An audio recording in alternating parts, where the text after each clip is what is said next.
అనుకున్నట్లే అనతి కాలంలో ఘాట్ రోడ్డు పూర్తి కావడంతో ఆ కాంట్రాక్టర్ అమ్మవారి పాదాల వద్ద ఓ అందమైన గుడి కట్టించాడు. ఆ తరువాత చాలా ఏండ్లపాటు ప్రతి ఏటా ఈ గుడి దగ్గరే ఉత్సవాలు జరుగుతూ వచ్చాయి.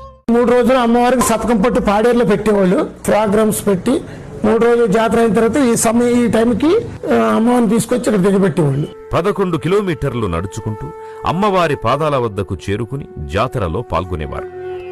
ఇది చాలా ప్రయాసతో కూడుకున్న పని.